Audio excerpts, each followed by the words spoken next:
Good morning, folks. Frank Zarilla here. It's Wednesday, November the 8th. 8 o'clock in the morning. I'm going to go over my daily watch list. I'm going to go over the previous 5 days to see what's going on, which, very simply, not much has been going on. There's a lot of talk on social media about negative breadth divergences. Yesterday we saw 229 stocks down 4% or more for the day, and the previous day it was the complete opposite. We saw 246 stocks up 4% or more. So a flip, pretty much an overnight flip.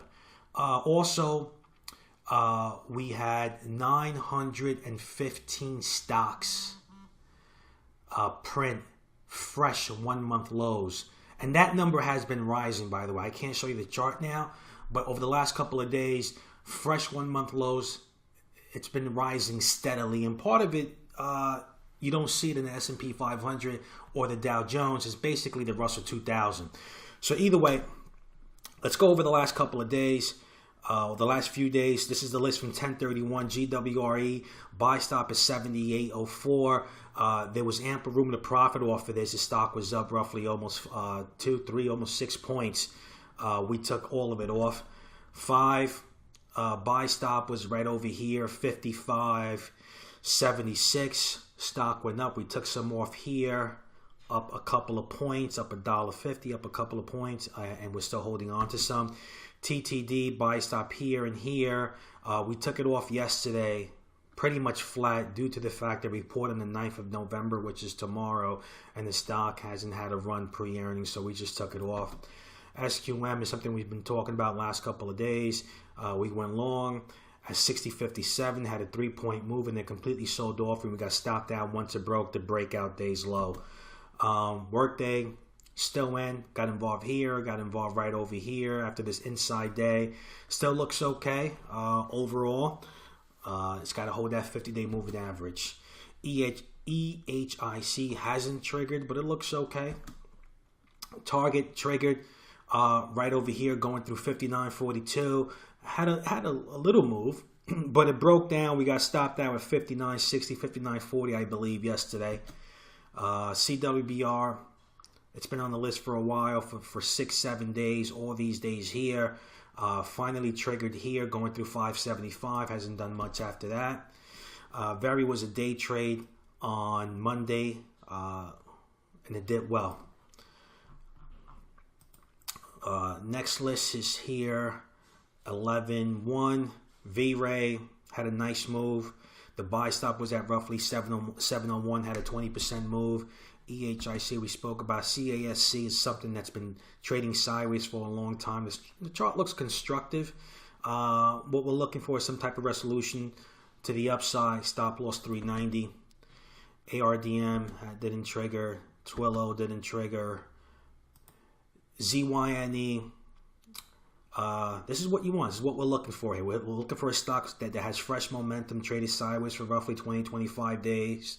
The buy stop here was 10.03, and it goes up roughly 15% in a matter of 3 days. We sold some on the way up, and we still have some. ZGNX, great looking chart. We got involved here a few times. The most recent was here, going through 38.50. We sold some up 7.5%. The stock still looks constructive. There was a firm today that gave it a $55 price target, and there's some option activity in ZGNX as well. Fuel cell looks okay.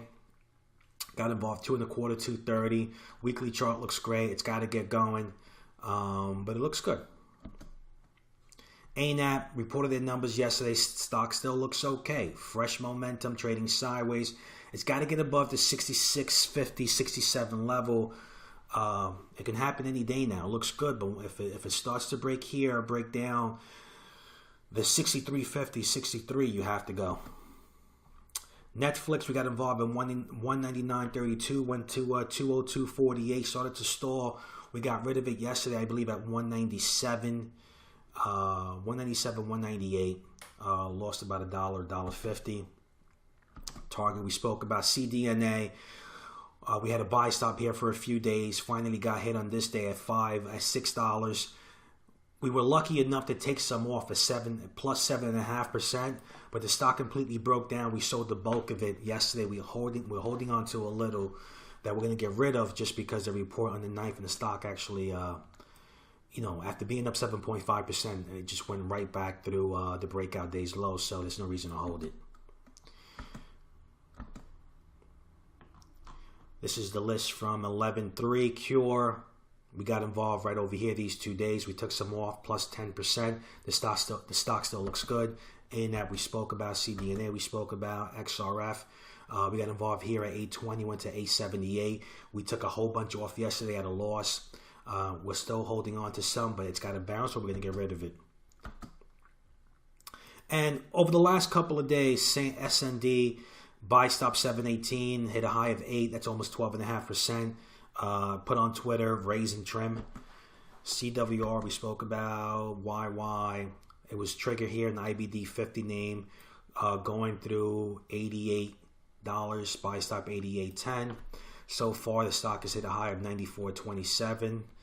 Enough room there to take some off the table and be happy. Facebook buy stop was right over here, 179.86. I'm not crazy about Facebook here. It looks great. Chart looks fantastic. Sideways for 3.5 months. But I much rather buy Facebook and large cap names in these down days here. ANAP we spoke about. RHT is another name. It's a big cap name. $21 billion market cap. Has had a huge run. Chart looks constructive. Looks okay, but a little bit long term. It's without a doubt stretched. Twitter was the only stock that was on the list yesterday and actually triggered. It still looks good. TRXC never triggered. All right, so yesterday's list, TRXC didn't trigger, SGMO didn't trigger, and Twitter did not trigger. And in today's list, we have Skechers, reported their numbers, blowout or not blowout. Fact of the matter is, it caught the street by surprise. Stock ran from $24 to $34 a share. It's been, trading down since then, down about 10%. It looks okay. Here we have a pattern of lower highs and lower lows. We like the stock going through 31.33. Buy stop 31.43. Stop at 30. You can do 29.90 just to give it this gap high low. OP&T looks good. Got to be careful with the volume, but it looks good. I like the stock going through 36.47. Buy stop 36.57. Stop at 34.90. And ANAP, which you spoke about. And by the way, there hasn't been much going on lately. And with that being said, your list is going to tell you that by number one, by the reaction to some of these stocks that are not triggering, the ones that are triggering are not following through the way they should be. That's number one. And number two, the size of the list. Today we have 3 names. Yesterday we had 3 names. So when the market for swing trading is not acting well, your list, you should be coming up with less and less names because you're finding less and less setups.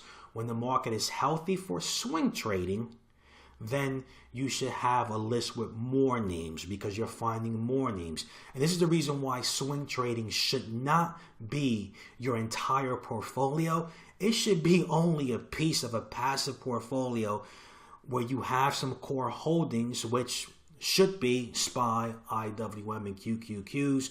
So that way, and include the Dow, by the way. So that way, when swings are not working and the Dow is moving up every day, the S&P 500 is moving up every day, you're pretty much okay with it because you have some type of participation. And then when the swings come back into play, that's when you can outperform. You get that pocket of opportunity that might last, 2 weeks, it might last 3 months, and that's your time frame to really knock the ball out the park. All right, so trade them well, be well. If you have any questions, feel free to @ZorTrades me on Twitter or on StockTwits.